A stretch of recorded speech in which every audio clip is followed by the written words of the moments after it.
Steve, is it a disappointment to have maybe not made more of that chance we had today?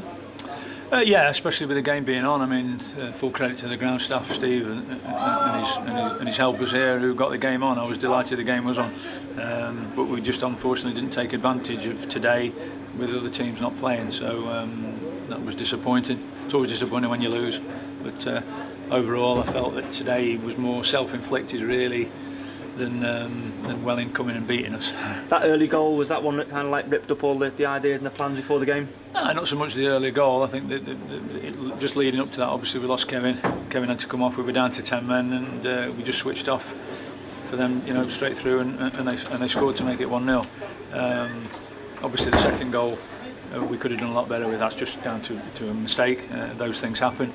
But at 2-0 down at half time, then obviously it's a bit of a mountain to climb. But just disappointed today, obviously, that we made things hard for ourselves.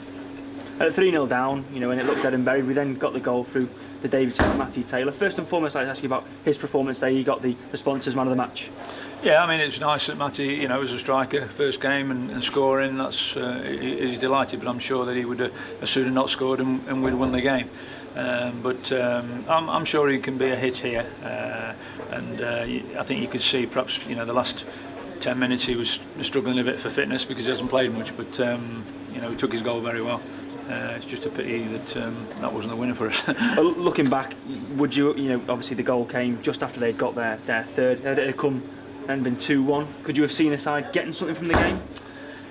Possibly. We had a couple of chances after that we again should have done better with, but lads don't get in those positions and mean to miss, but there was a couple of chances that we could have done, and who knows. But I think we just at 3-1 down, we were just chasing the game always, and it was that leads to obviously making mistakes and doing rash things, but so it was always going to be a tough task today. And the weather was, of course, one factor today in the game. How difficult is it to play in those conditions?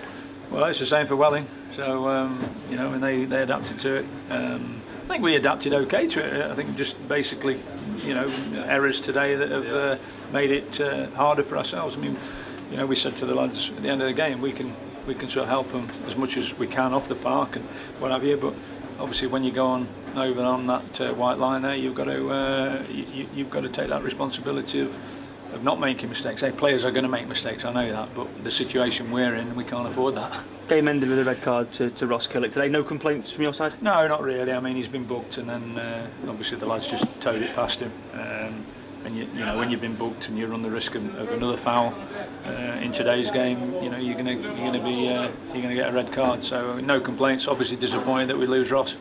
3 games coming up in 10 days, and Macclesfield hold a shot, and then Halifax here on a Thursday night. First and foremost, how important are they? And also, after today, what's the dressing room like going into those 3?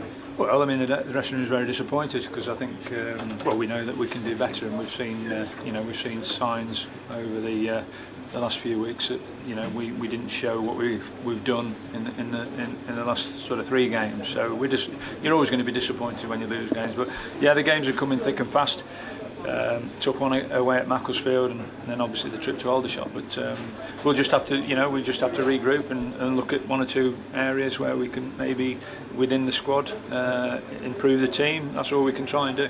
Looking at improvements, obviously the window slammed shut yesterday, but non-contract players can still come in. Are you still looking at that type of thing? Yeah, we were looking at signing a non-contract player in Matty Mainwaring, who's been at Hyde, been training up at Macclesfield. So we're going to sign him on a non-contract.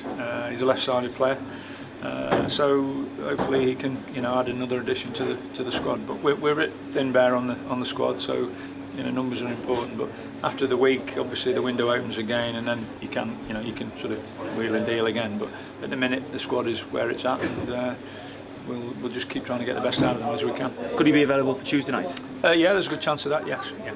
Steve, thanks for speaking to us. Great.